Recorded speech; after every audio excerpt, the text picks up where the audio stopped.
Soldiers, sailors, airmen and women enlist in the armed forces for many reasons, including a sense of duty, patriotism, the adventure, travel, and adrenaline. When service members are injured or wounded and can no longer perform their military duties, they quickly find themselves removed from their team, no longer serving the purpose for which they trained. I came back from Afghanistan in 2013, and it was kind of a trial and error of finding out, after the military, what's next in life. Motorsports offers an opportunity to regain that sense of identity within a safe, fast-paced team environment, providing a renewed sense of purpose. Like in the military, in motorsports, the goal is in accomplishing the mission, winning as a team, collectively celebrating the successes and supporting teammates through the losses. Operation Motorsport also offers virtual engagements and recovery opportunities through an iRacing league, engaging beneficiaries in a safe, competitive environment from the comfort and safety of their home. Operation Motorsport believes in the power of team, identity, and purpose.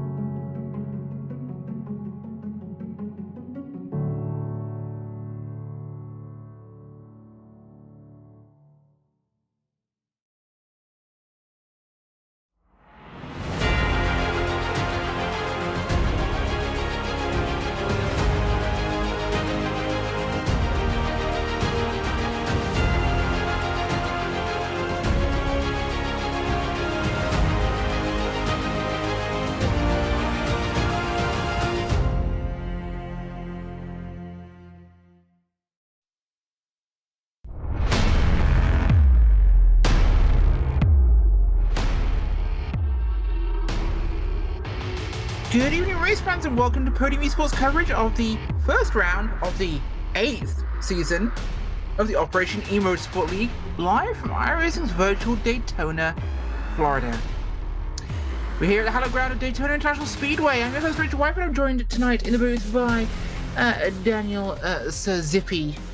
What's your last name again? I can't see it on Discord. Discord's been weird for me tonight. Salmon. Salmon. Salmon, like the fish? Like salmon as in the fish, or? Yeah, I am that lucky. It's probably my favourite part. Great name. Sorry, I've probably heard that joke already. Either way, we're live season 8 tonight, as we mentioned. We've got Daytona, we have VIR next week, Long Beach after that, Watkins Glen, Detroit Grand Prix, Laguna Seca, Canadian Tire, and Michelin Raceway Road Atlanta. So some fantastic ones still to come.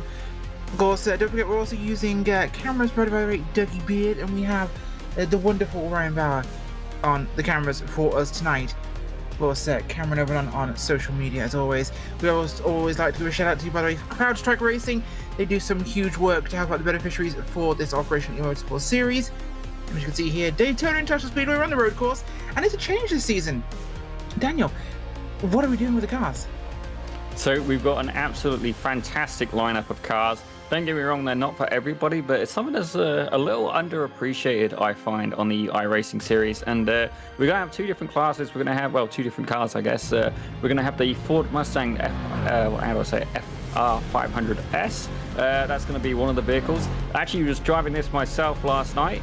Not in real life, sadly enough, and it is quite a handful to get that thing around the track. Very, very loose at the back end, and certainly if you apply a little bit too much of the Go Happy pedal, it will penalise you for it. And then we also have the one of the earlier cars that come to the service in iRacing, the Chevrolet Corvette C7 Daytona prototype, and it's kind of like an LMP car. It's an aerodynamically inclined, you could say it like that, and quite a handful to drive as well. I took that for a spin.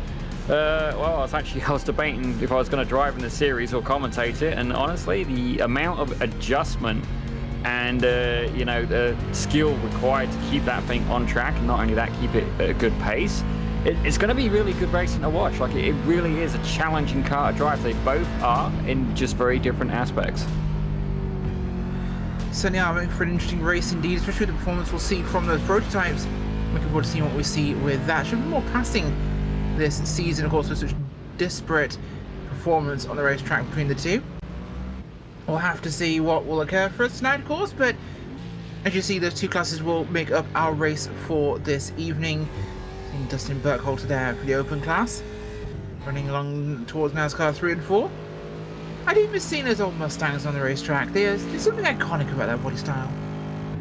Yeah, the 4.6 litre V8, I believe it's a 4.6, they might have got the 5 litre at that point, but it does make a pretty raunchy soundtrack, I'll give it that. And I generally as well, when I drive things on the sim, I actually prefer driving the stuff that's a bit lower participation, that adds a little bit of a different challenge. So I just did the GT1s last season, and at this point I'm happily glad to say I don't want to drive one for at least some time, but the Mustangs it's another challenge I've been looking at, and it really is as well. It's a test. It's not just getting around the track. You really got to get familiar with the car, start to learn its ins and outs, and I do find the Mustang is a little bit of a niche within the sim as well. Finding guys that are particularly fast in this vehicle, it's quite an acute skill set to have. Really is. I must say that I do find them quite a lot of fun myself. The GT70 prototype is a good one. The Corvette Series C7 prototype is a really, really fun one to operate, of course. We'll see that on the racetrack tonight. Look at the Marines paint scheme there on John Hicks' machine for the beneficiaries tonight. We'll get a good rundown on all those guys once we have this in a minute's time, but right now, getting ourselves through the last few moments here of practice, qualifying, get these guys some last times on the board here. What are your expectations tonight? I'm thinking we're going to have quite a little bit of action going on here. Obviously, you know, the cars are challenging to drive in their own right, different disciplines, but not only that, it's the first race of the season. I mean, I'm glad we're at Daytona, not only just, you know, it's a fantastic track, but we've just had the Daytona 24. I'm sure a lot of the guys would have actually, you know, done a few laps in preparation. Maybe they entered the official iRacing 24-hour.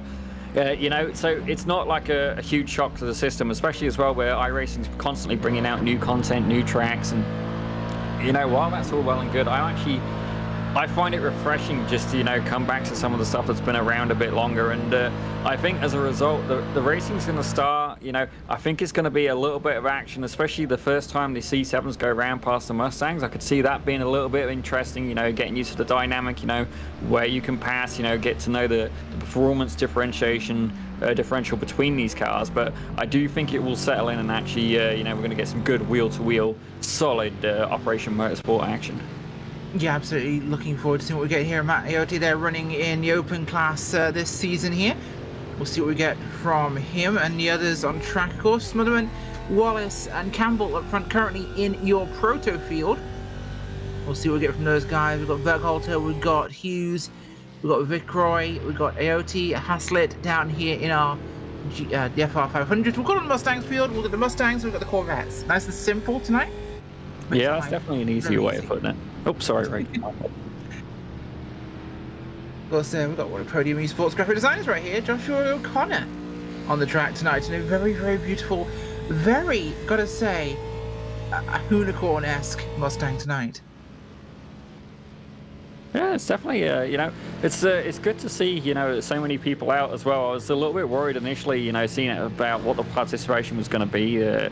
Operation Motorsport was utilizing a tool called a SimGrid, I believe, and just checking that out, it's not something I'm super familiar with in terms of, you know, it's not as heavily involved in the iRacing side. That's more like an Assetto Corsa kind of deal, that is. But, you know, I'm actually pleasantly surprised. I mean, if I count up very, very quickly, okay, I'm not so good at the counter, so give me 1 second, I'm going to do it a different way.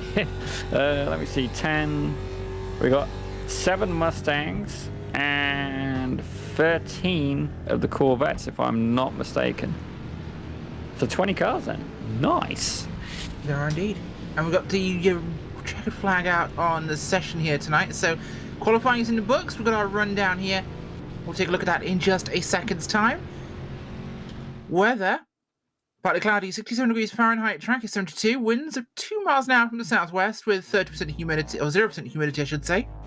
It's very dry. It's like racing in Arizona in the middle of the night with this weather. Here we go with the grid. We've got Matt Smotherman leading the way tonight with a 1:38.066, and his outside Martin Wallace there. Behind him, we have Rodney Campbell, we have Jonathan Labie, we have Scott Andrews, Ivan Poppenhouse, and the last of our prototypes, Pete McDade. A little bit further back, we have Justin Berghalter for the Open, Brandon Hughes with Skylar Vicroy and Andrew Reeve, Matt Iotti, Rick Haslett, then the first of our beneficiaries, John Winker, we've got John Hicks, we've got Joshua O'Connor, Stephen Clymer, we've got Josh Schneider, Charles St. Pierre, and Luke Saulnier. So we'll get to see how this one shakes up for us tonight on the racetrack. Obviously some more drivers participating in the next couple of weeks racing. Also a bit of a disparate combo of cars. We'll see how this shakes out. Daytona is definitely a big track for those Mustangs. We'll see it play out here. What are your expectations here tonight, Zippy? I'm thinking it's going to be a really good race. I'm hoping we don't get rain. I'm really hoping we don't get rain. It's a fantastic thing to have on the sim. Actually, I don't think we can get rain at this point. I don't know if it's not here for these cars yet. Certainly the Corvette, one of the older cars in the iRacing fleet. So, oh my gosh, I just seen which headshot he chose. So, you know, I'm gorgeous in my own right. Yeah, absolutely. It's not as bad as mine, like a ghost. But it's not the point. No, honestly, I think we're more likely to not get rain for the Mustangs. It's older than the Corvette, considerably older, because the DP is the GT proto, so the Daytona prototype that existed before the Corvette one. So the Corvette actually newer, quite a lot newer, really. Okay, it's still 5 years old, but considerably newer than 10-plus-year-old Mustang. Wow, they must have that must have came out just before I started iRacing. Then there wouldn't have been a lot in it, but certainly when I started, I was relegated to Miatas for a little bit of a longer period than I would have hoped. Mustang, I believe, was a C-class car for the road. I know it wasn't the Miatas. You had the Miatas, you had the SCCA little baby prototype thing. You had the Skippies, of course, in the D-class. And I'm pretty sure C-class included the Mustangs, or it could have been C or B. But it was up there, and they were horrible to drive, but they still are definitely interesting. But we'll see it run tonight, of course. And yeah, that is the current Daytona prototype, I believe, the Corvette C7 there. Unless we did replace it with a newer one. I don't think we did. You got the Corvette GTE. Yeah, it's a legacy car, but there is the Corvette GTE car, which is probably one of my favorites on the sim. Absolutely phenomenal thing to drive. I believe that's the C7 GTE model, I believe, isn't it? I wouldn't be I'd have to look in the sim. I'm definitely not the best guy for identifying Corvettes. Anyway, being British, we never really saw Corvettes, did we? No, not really. But that aside, here we go at the tri-oval now for the start. Pace cars off, getting ready for the restart for tonight, or the start for tonight's first round. And it's green flag, we're away. A big jump at the start there by Matt Smotherman. Gets himself out front here of Wallace, Campbell and LeBee. It's that first corner here, this left double apex. Plenty of room for mistakes, but everyone makes it through cleanly. Behind them, the Mustang field aim straight for the crowd. I mean the left-hand corner. No problems, they're through without any troubles whatsoever. It's definitely a good clean start. Definitely a really good clean start. I do think the Mustangs are probably going to fight that a little bit harder. Oh, I say clean start. That is a Corvette that is off. He is taking the scenic route. It's Adam Poppenhaus, I'm being told. He is currently on lawn mowing duties, and don't get me wrong, I know a series that has lawn mowing in the title, but it's not Operation Motorsport. The idea is to stay on the track, and you know what? I imagine it's cold tires really, having a little bit of a harsher push, especially when you've just done qualifying. The tires are warm, they're up to temperature, and then you get into the car and it's basically reset, and it takes a little bit of adjustment. You almost need to give yourself like a self-check before you go and hit the happy pedal. You do, and I think Poppenhaus's crash there was just a self-spin. It was very close to the cars, but it was very much a self-spin there, so luckily nobody else involved, but he gets himself going still undamaged here. Very, very lucky. As through will come, some of them in a Wallace in front there. Behind them, Burkhalter, Hughes, Vickroy and Reeve in your open class cars. No major problems from those guys, of course. Everyone running it nice and clean for the time being. Although I think a little bit early for the Mustangs to restart racing. The tire's cold, and also trying to find how they run this track, I think. Well, I just seen a Mustang take the scenic route there. Let's have a quick look here. Andrew Reeve, he's... I feel bad. I keep spotting these guys taking the scenic route, but I'm not seeing damage. Oh, maybe. Maybe not. We'll have a look in a short moment, but certainly, the bus stop, you're going to load up the front of the car in the bus stop. You're going to put a lot of it's a high-speed corner. You're going to put a lot of the weight is going to shift to the front of the car, making the back end that little bit lighter. Then all of a sudden, it's not too difficult, and that car will turn around on you. But as we're on board there, we're just getting down, heading into turn 1, and it looks like he's going to make a move up on the inside. He's thinking about it. He's having a sniff.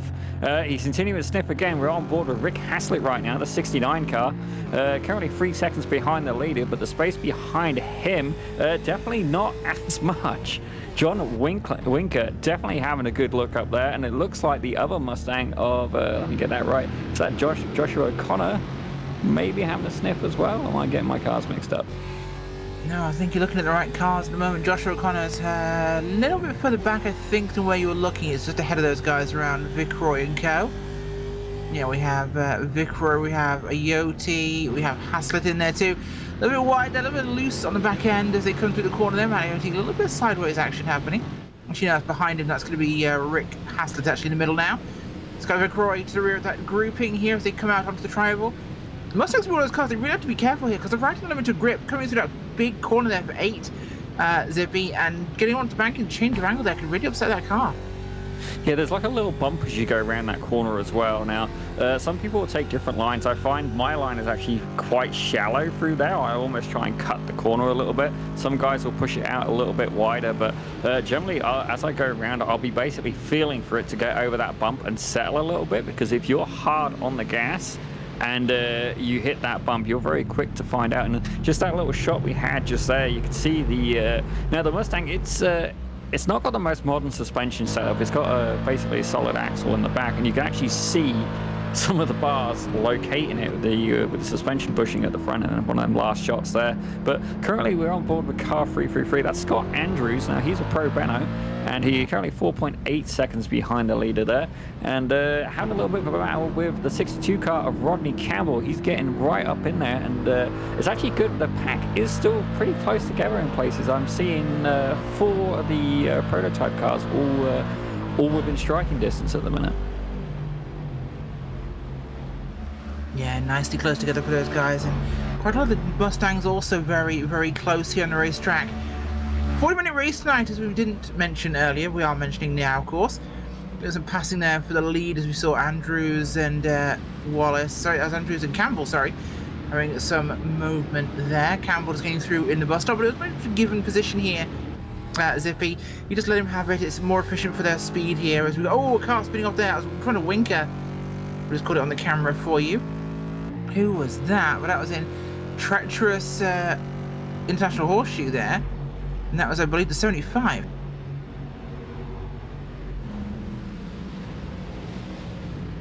Oh, that looked like a little bit contact. Apparently, according to our producer Ryan Bauer here. But round he goes, where he stops the infield. Yeah, there looked like a little bit of contact there between the 333 of Scott Andrews there and the 62 of Rodney Campbell. Now, I've got to say, there is a pretty raunchy paint on one of these cars. I just saw a moment ago. You can make up your own judgment on that, but you know, I'm not a guy who frowns upon it. If anything, I encourage it. But certainly a good battle going on at the prototype level at the minute. As I say that, one of the cars, they've taken a little bit of a spin. Let's have a quick look. Who's that now? That is Pete McDade. He has had a little bit of a whoops. You can see there waiting at the side of the track. Nice safe rejoin though. Thank you very much for doing that. The Mustang, I'm sure, very grateful as well, as we're on board with Martin Wallace there. And you can really see in this shot the huge banking that is Daytona. It's not surprising that they use this as well, it's primarily a NASCAR circuit, but myself, I enjoy a good oval. I actually did the Silverados around Daytona the other day, but I'm a road guy. Road is, for me, that's where it's at. And the bus stop there, you just saw, that's probably one of the most difficult corners on the track for me. As you can see there, the prototypes just trying to make a way past one of the Mustangs. And certainly it's still a lot to play for here. We're only about 6-7 minutes in the race, but I can see there being a few more changes of position yet. Absolutely can, as well as we've got on board with LeBee here. And the prototypes, we're up in 4th place for him. Oh, very congested there. Getting around with poor Mustang. Actually, that was me on replay, so don't mind me there. 3 wide here into 1. Brave moment as we will take the outside line here. Oh, lose the back end. Nothing to hit, but he gets himself going again here. No major drama, but he loses that spot there, and I guess he blinked last. There was definitely a battle of the late breakers there, and it's fair to say he didn't win in that battle there. But you can see Rick Haslett, we're on board with the 69 Rick Haslett now. He's at the back of a pack of 3 as I have a look. He's got Skylar Vickroy ahead of him, Matt Aote ahead of him as well. And certainly you can see there, we've got Rick. He's taking quite a tight line as well. You can see the back end having a little bit of a wiggle there, and he takes the same line I do. You can see Matt taking a little bit of a wider line, and you could almost just see the bump as well, just as you go through that corner. Yeah, it's just right there on the edge of your vision. It definitely upsets the car enough to make a difference, so got to be careful, of course, with that. But out front, Smotherman's gap is 0.75 over Wallace. It's not a huge gap, but looking back from one of the Mustangs right now, got some drama going on here with Zippy. Yeah, that looked a little bit close just then as one of the Corvettes was going by. I'm not too sure Matt was quite realizing that the Mustang, the Corvette was coming by, and definitely a brown pants moment for the drivers involved there. Always going to be aware, especially when you've got such a big speed gap between the two classes like this. Obviously, Mustangs Definitely not got speed in the corner. Not on the top end either. These prototypes will definitely outstrip them as we're seeing. So it's of course having a big impact. They're nearly all already lapped. That definitely plays a bigger factor than you've got more equal speed like you had last season, of course, with different classes of GT car. Much closer, of course. Now, not so much.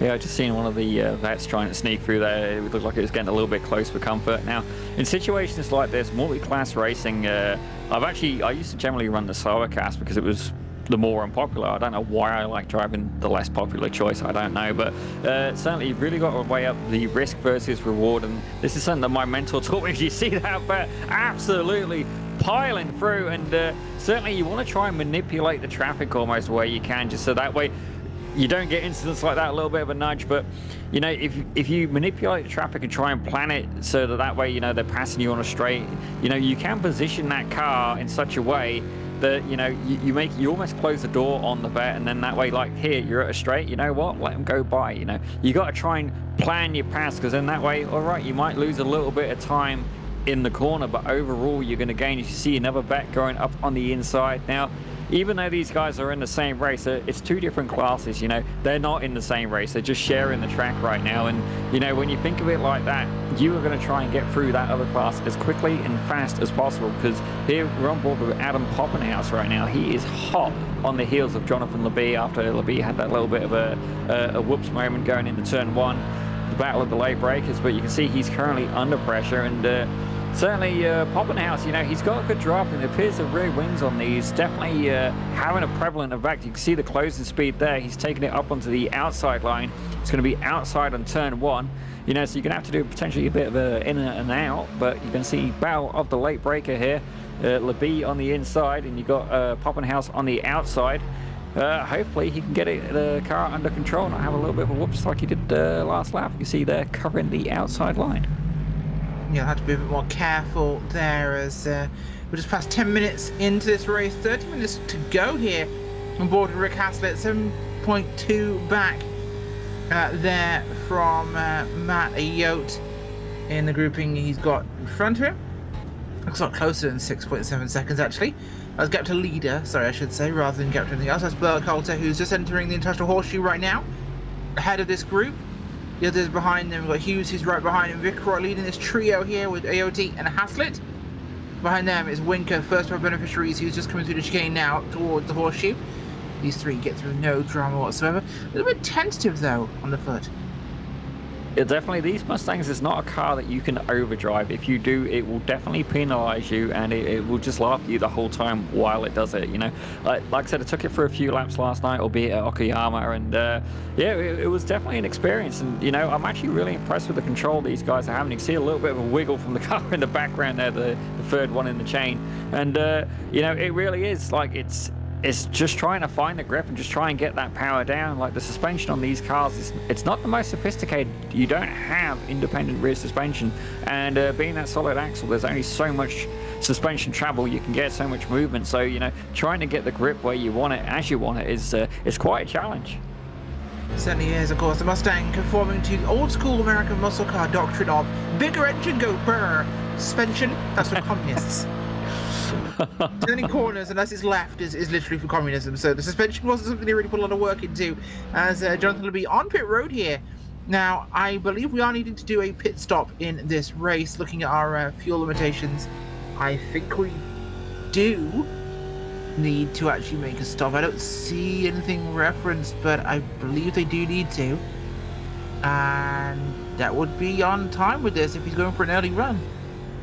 Well, there's definitely different ways you can approach pit strategy. Myself, I accept that I am not the best driver. I'm just second best, and you know, there is going to be times where, you know, you may have the occasional whoops moment, and for that reason, I like to try and stay out on track as long as possible. So if I do have a whoops moment, I'm able to repair the car without having to travel down the pit lane again. And I got to say, that was some great defending there.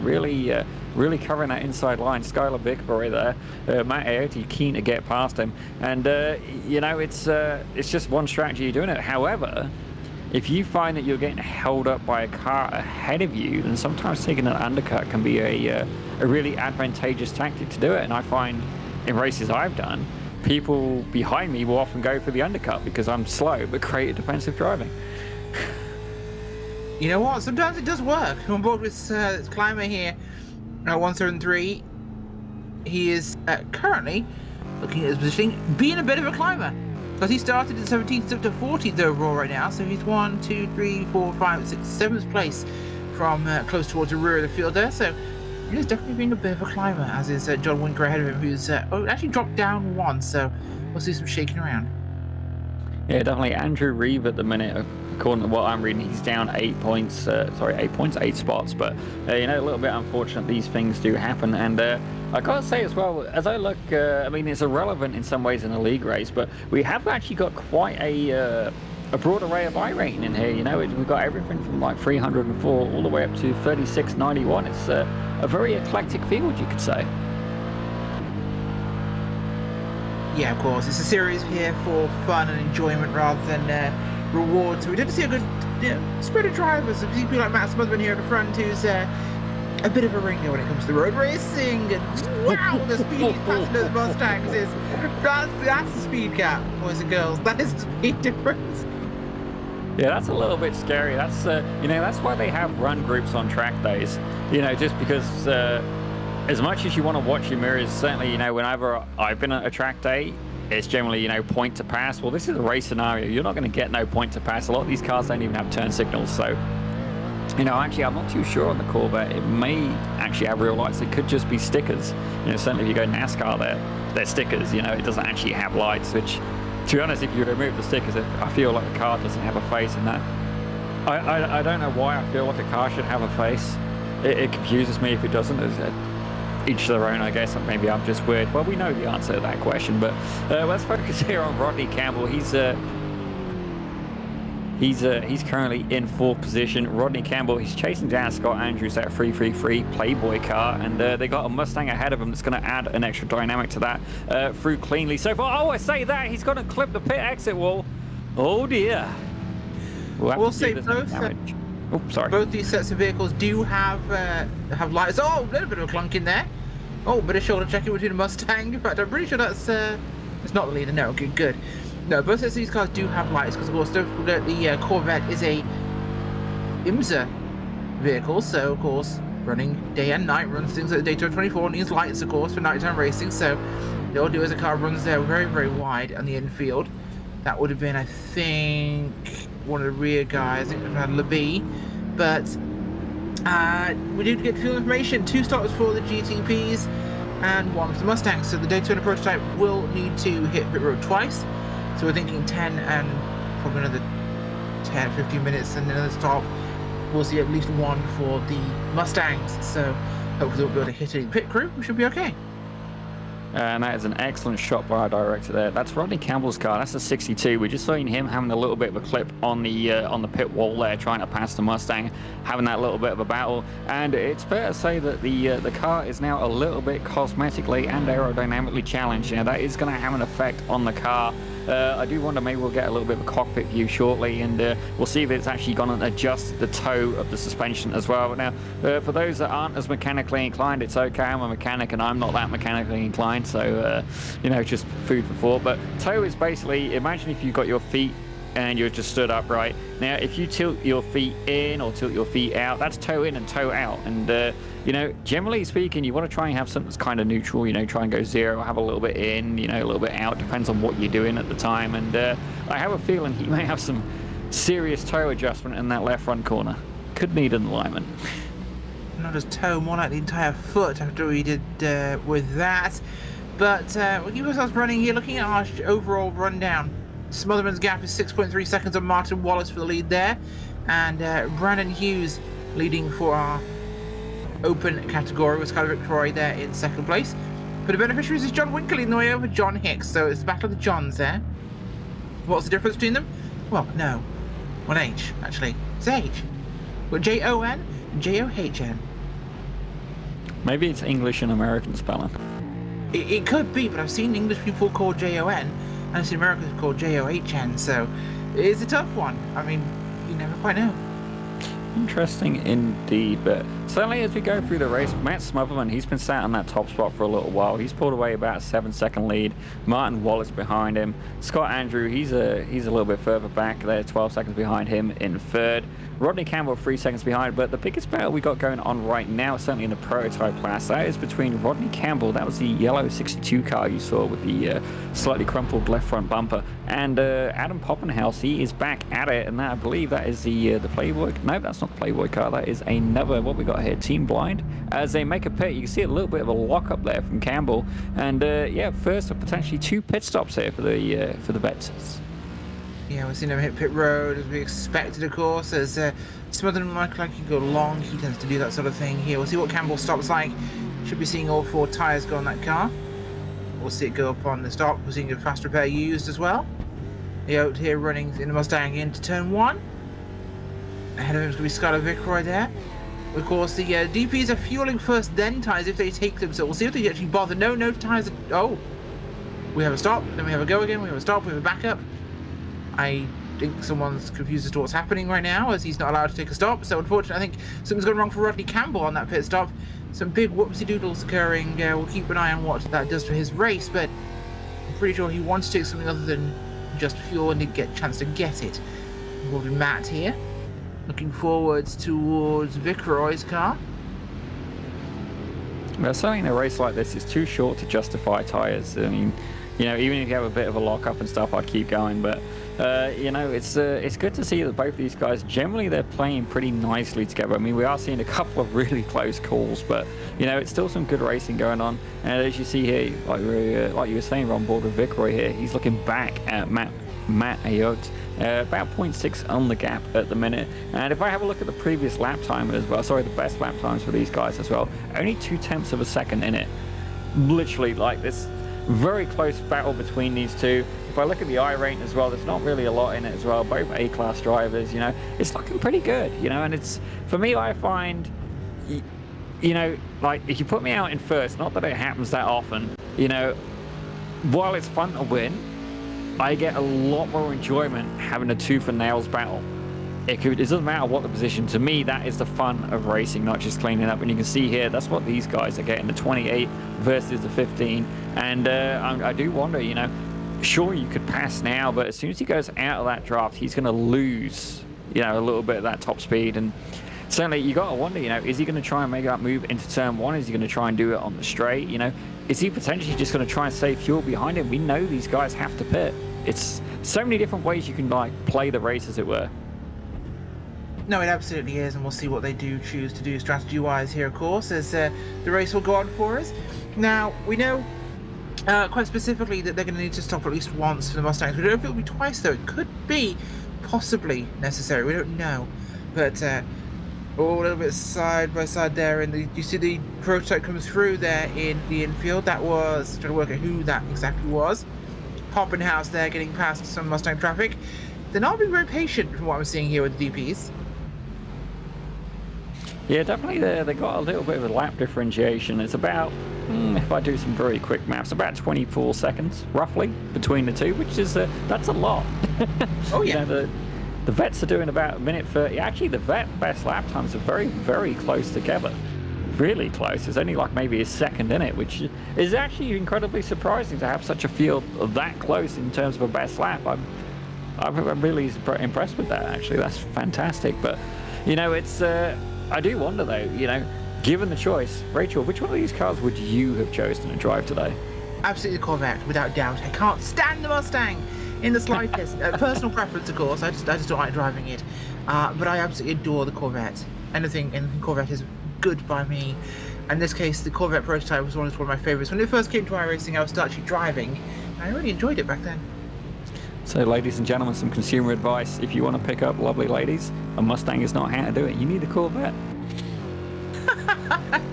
That's one way of putting it, I guess. But yeah, the Corvette will definitely win some points. I'm going to say it's a much cooler car. But it's always a personal preference thing when it comes to that.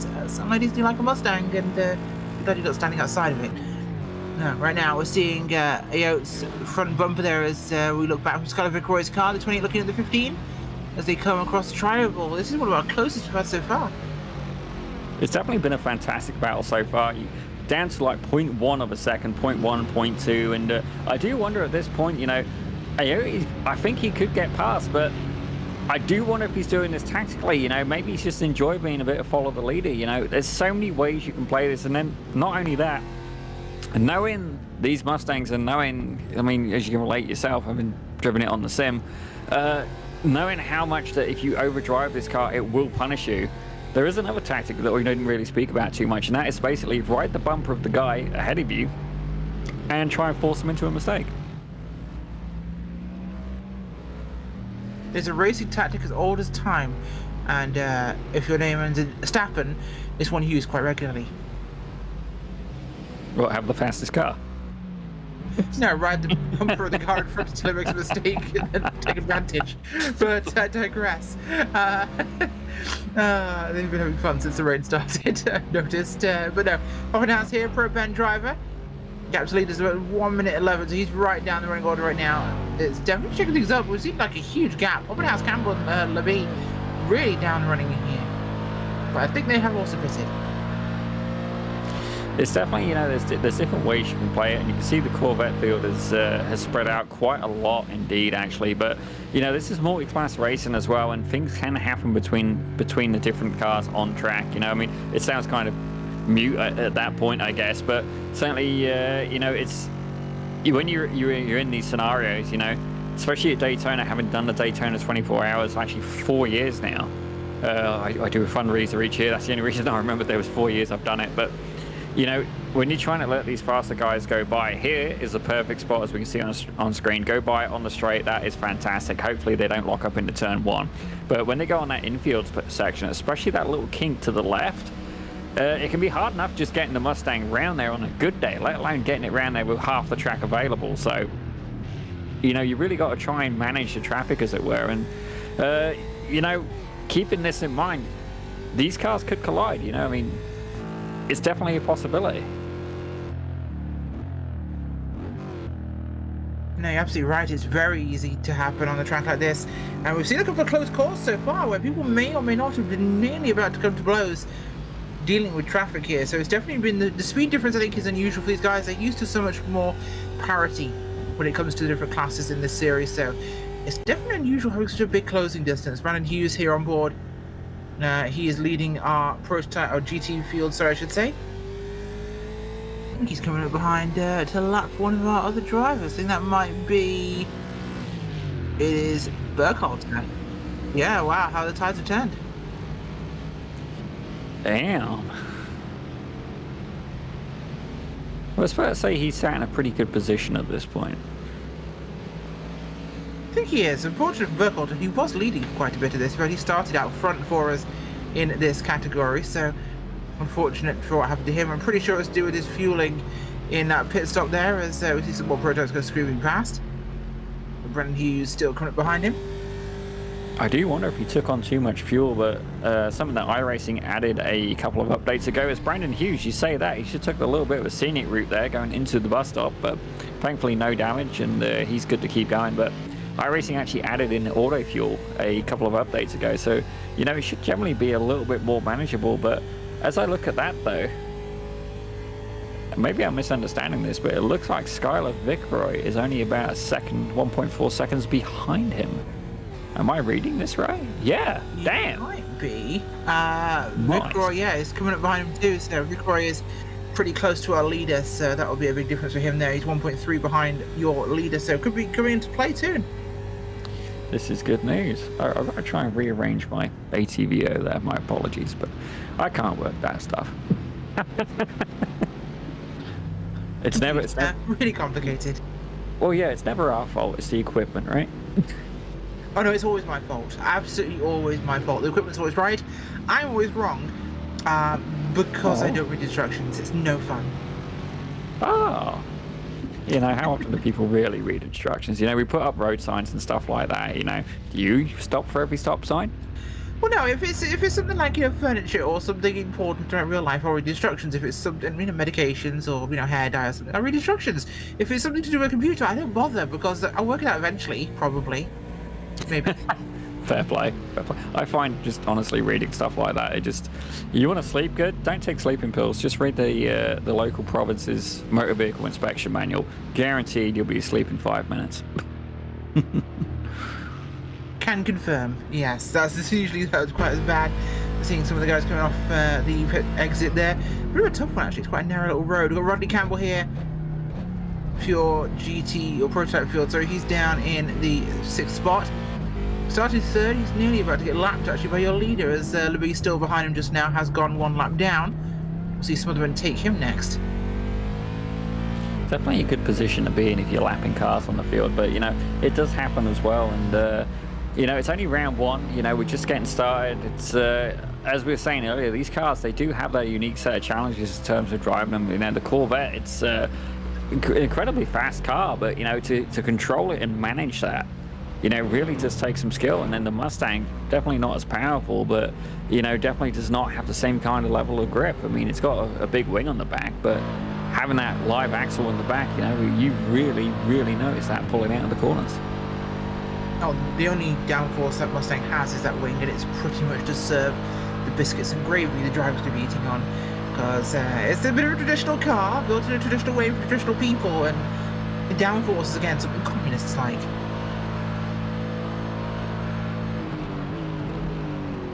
I will admit, when on the subject of wings, I personally prefer barbecue and breaded, but on automotive wings, I did once... That would have been a far better joke. Well, this definitely isn't any better, but I had a Hyundai Accent. It was 2004, and I competed in that car in Rallycross because it was basically a cheap and disposable car to me at the time. And I actually did quite well in Rallycross. I came 4th for front-wheel drive that season, and later on I've actually, that season I did actually win the 2-wheel drive class one day. And I've since placed 2nd in a season since. But I actually, with that car, I ended up getting a wing off a Subaru STI and mounting it on the back very poorly, to the point that the trunk leaked and the trunk ended up rotting out completely. I mean, it would have rotted out anyway, but at an exaggerated rate. And I had the wing and the mirror caps painted in British Racing green. Important, it makes you go faster. Completely non-functional. My friend used to send me frequent pictures roasting me with, like, as if I'm sat in the wing with my McDonald's on the wing. I've seen more people in Japan actually do that with their cars, but yes, it is a thing. Although I should have really made the joke, the only wings that most Mustang drivers know are barbecue wings, but I'll let you have that joke. It was a good one while it lasted, but no, the Mustang, you gotta be careful as well, because I think a wing at the back and nothing else anywhere else is going to make the car. It already has a live rear end. It's going to make it even worse now because suddenly the car is unbalanced. But it's holding down somewhat. It's just not quite as firm as it'd like to be. Yeah, definitely. I find out as well where it's a bit loose. It does add to the battle, but that's certainly something Josh Schneider is going to have to think about. He's having a little bit of a battle there with Charles St. Pierre, and Charles, he's gone a little bit wild. Open the doors. Josh Schneider sneaks through. He does indeed. Snyder makes his move there, gets himself to a good position, of course. I've got to say, in terms of big, heavy, bulky cars with very spicy rear ends and wings that actually do something, the PS supercars, definitely a lot more fun than Mustangs, but that would be an interesting challenge. Seeing those supercars go, oh, got one come off here. Those guys going up against the prototype would be quite wild. Yeah, he's not having the best luck. He just that was the gentleman who just got passed a moment ago, and then getting passed again. Andrew Reeve claiming an extra place this time. Nearly ended up. The Mustang was nearly the meat between them buns just then. Like, absolutely incredibly tight there, as Rodney Campbell is absolutely hot on the tail of Adam Poppenhaus. The 702 versus the 62, and just to add an extra, I guess, skittle in the bowl, we've got a Mustang passing there, but as they go into the bus stop, hard on the brakes, he's managed to get, not quite get past, I guess, but, you know, Poppenhaus versus Campbell, it's been a good fight, and, yeah, I've actually lost my place, my apologies. Happens to the best of us at the best of times.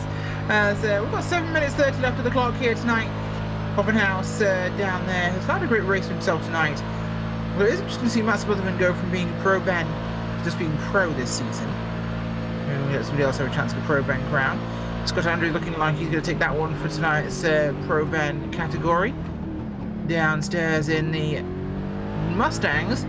Looking at Brandon Hughes for the Open, and we're looking at Joshua O'Connor for our beneficiary, so we'll have to see. Yeah, I was double checking. Campbell did get past Poppenhouse. It did go in that order, but at the minute I'm seeing a couple of things lighting up on my timing screen. Obviously, we got the Campbell and Poppenhouse battle, but we've also got Skylar Vickroy. He's closed that gap down on Brandon Hughes. That is the race leader of the Mustangs. He's closed that down to about 0.6 per second at this point. You know, Hughes has been pretty much ahead for most of the race, but certainly in the later section, you know, he's not quite at the same pace.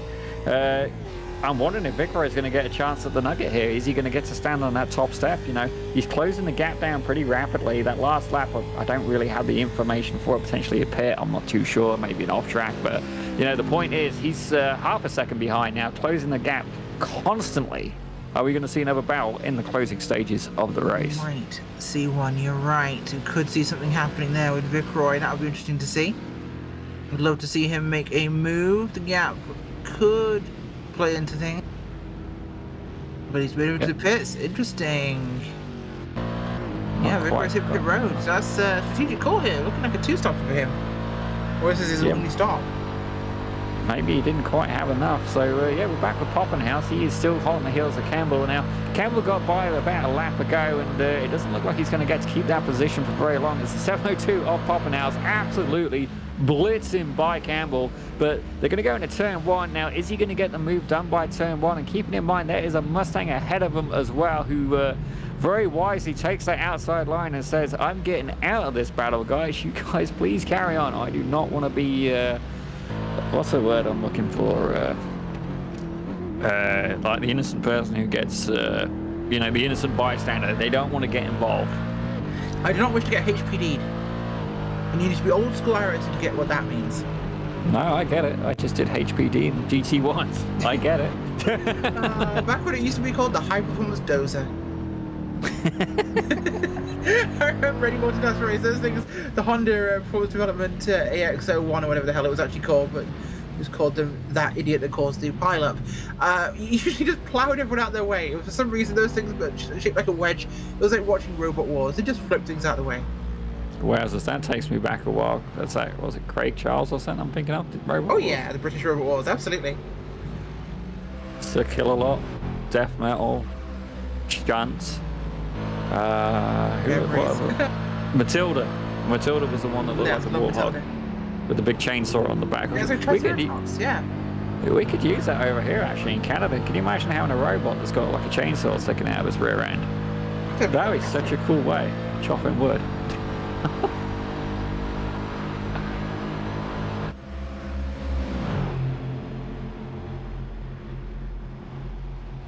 Looks like Campbell's made another move.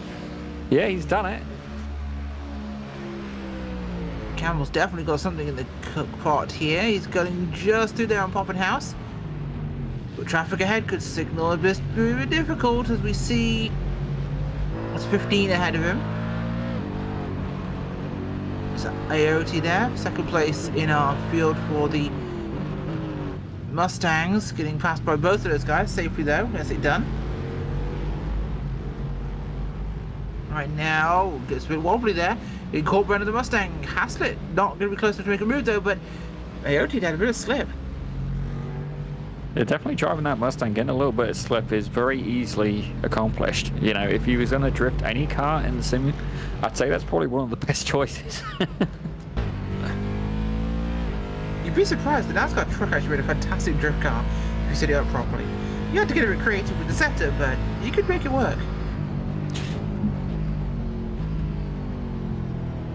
Interesting indeed. We're hearing that the top two have not yet pit, so we may have to see a couple of late pits. Maybe they were doing a little bit of fuel saving, you know, maybe it was a tactic they could do, you know. I mean, certainly if you can do it, great. I find I never was any success at fuel saving. For me, it's generally the foot is either on or off the gas pedal with the occasional little flutter between. Certainly not the lift and coast type, but as I look again, Vickroy definitely, he dropped back pretty heavily with that pit there. He's now back into 9th place rather than 2nd. While he had all that pace, he's really going to need to pull something out if he wants to move up the field at this point, but He's only about 4 tenths off Josh Schneider, so potentially 8th place on the cards. But I think the biggest battle today has been Campbell versus Poppenhaus, and I've got to thank him for giving us such fantastic racing to watch. Really having a good long hard battle. Yeah, we certainly do, and I can't wait to see what this will turn out for us. But at the moment, it's going to be running down to the numbers here. We've got 1 minute 50 on the clock, so we should see... Oh, Smotherman finally hit his pit road here in the closing seconds for a splash. Smotherman pit road.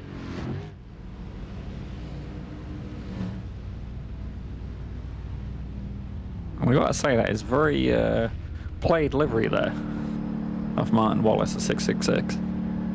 I think it might be, you're right. Are you any good at doing paints there, Rachel?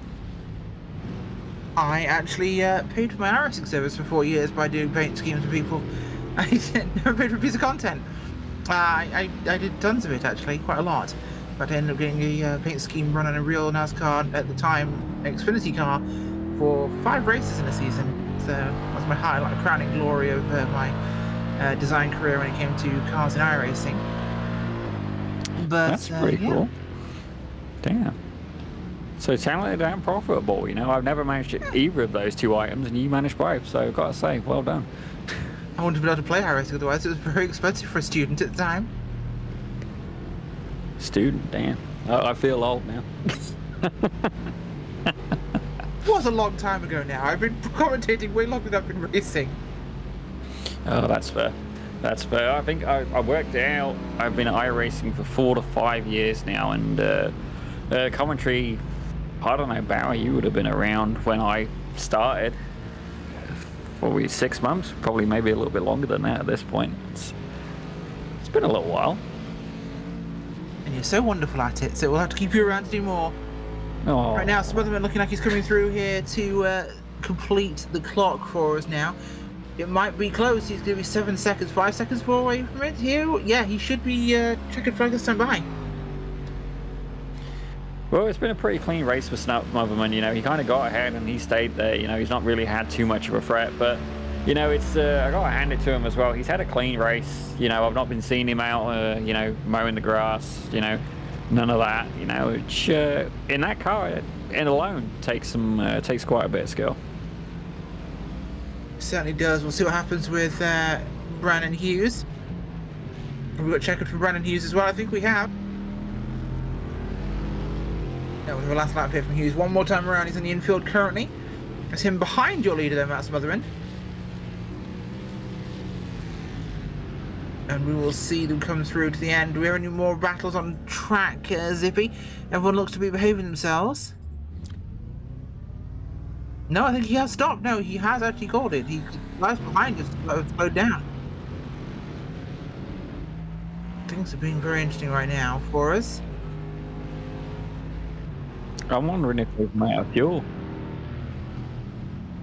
I am wondering if whoops, I've just battered my microphone. My apologies.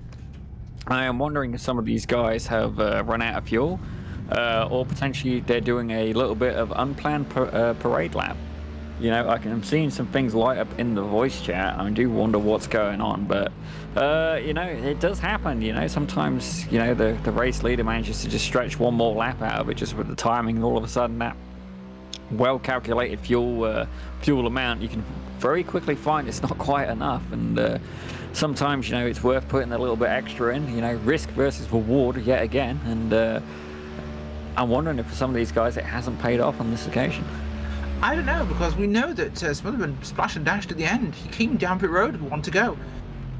Checker's now showing up, so we've had a bit of an iRacing moment where it's not quite decided when and what it's actually doing. But we have the checkered flag officially now. We have our race concluded. Positions will be set at this point.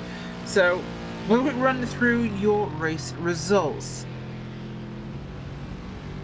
No, we're still not finished. We're still bringing in a couple of last cars. It's trying. Yeah. We've got the class leaders just through the line, so we have our last guys coming up here. Zippy, final thoughts on the race? I think it was a good first race. I think definitely, it's still, these guys are going to have to get used to the car a little bit more. It was pretty clean for the most part, but it really is a challenging vehicles to drive. And, not only that, we've got Ford versus Chevy, depending on which state you stood in, you might get different answers. Certainly, it adds to that battle, adds to that fun, I guess. But,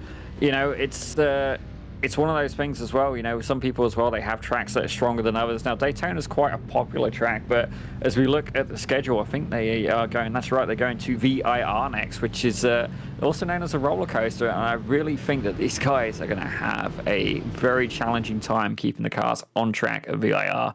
I will be doing a couple of laps myself just to verify and more so to sympathize, just what these guys are going to be going through. We'll take a quick break. We'll be back with your post results and the interviews, so they go nowhere. Racing isn't easy, but experiencing it is. iRacing puts you in the driver's seat with the industry's leading sim racing game. Drive on laser scan replicas of the greatest racing circuits from around the world. Go head-to-head against other drivers chosen by skill-based matchmaking to ensure competitive racing at every level. Compete across all your favorite series. In officially licensed cars, engineered to deliver the most accurate driving experience possible.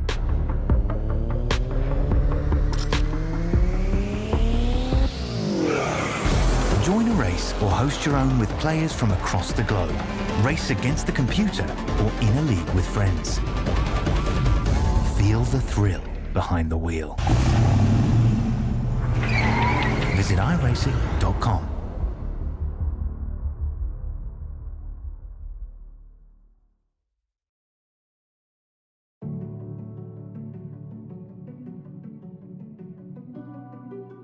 Soldiers, sailors, airmen and women enlist in the armed forces for many reasons, including a sense of duty, patriotism, the adventure, travel, and adrenaline. When service members are injured or wounded and can no longer perform their military duties, they quickly find themselves removed from their team, no longer serving the purpose for which they trained. I came back from Afghanistan in 2013, and it was kind of a trial and error of finding out, after the military, what's next in life. Motorsports offers an opportunity to regain that sense of identity within a safe, fast-paced team environment, providing a renewed sense of purpose. Like in the military, in motorsports, the goal is in accomplishing the mission, winning as a team, collectively celebrating the successes and supporting teammates through the losses. Operation Motorsport also offers virtual engagements and recovery opportunities through an iRacing league, engaging beneficiaries in a safe, competitive environment from the comfort and safety of their home. Operation Motorsport believes in the power of team, identity, and purpose.